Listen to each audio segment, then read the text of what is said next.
high yield traders are prescient. I want to know if some of these bond market options traders are prescient. Someone out there has a bet that yields are going to rise 4 to 4.15% after the jobs data. Big old options trade out there.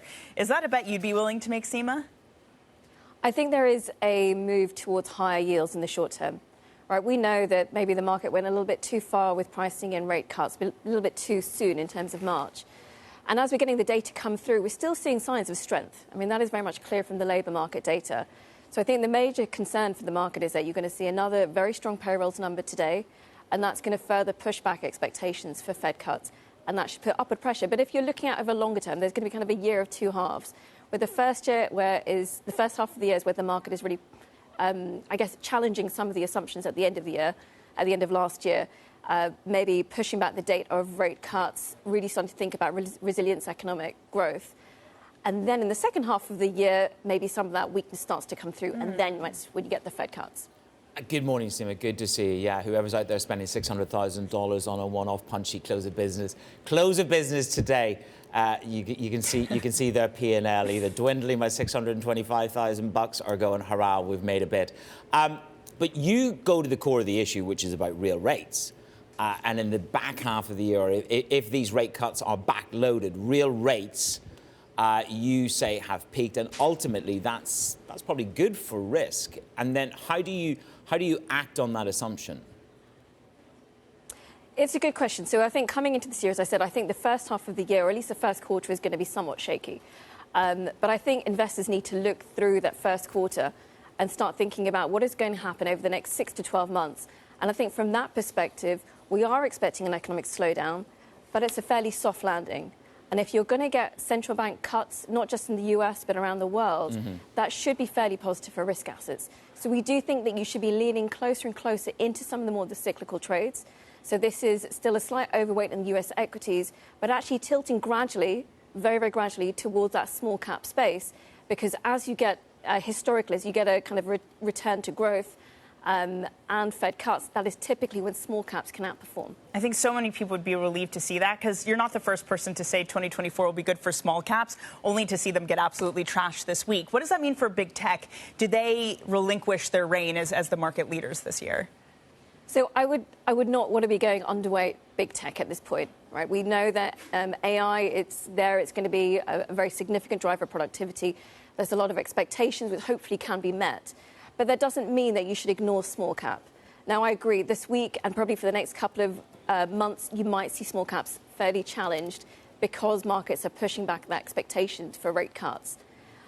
But once you're looking through some of that volatility, that should give you an opportunity to increase your exposure to small cap. And valuations are very, very attractive. Even after the rally at the end of the last year, valuation gap between small and large cap is very, very significant. So that means that there is a lot of opportunities in that space. Seema, we've seen, I would say, a small jerk in the bond market. 12 basis points is not an unravelling of the move before Christmas. So I think a lot of hysteria has been written about this move in the bond market. Now, I did manage to find you a bit more drama in the credit market. That was $250 billion of a wipeout, so I'm going to go with that.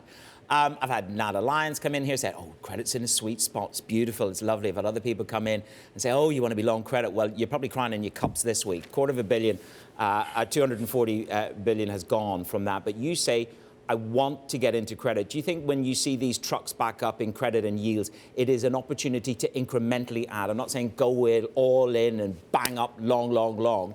But when you see these backups, is that incrementally where you look for better options in credit? I think that's right. So we do believe that credit can do well. It's really important which part of the spectrum you're looking at. For us, it's really the high quality over the low quality, because, as I said, we are expecting a bit of an economic slowdown to come through. So you would expect defaults in the high yield space to increase, not spike. That's really important. It's nothing like what we've seen in previous economic downturns. Right. But it would mean that, given how tight spreads have been, that there are risks attached to that high yield space. Whereas if you're looking at investment grade, we do think that can do well. I wouldn't say put everything into that because, as you said, spreads have been very tight and you are starting to see a bit of a sell-off at the moment.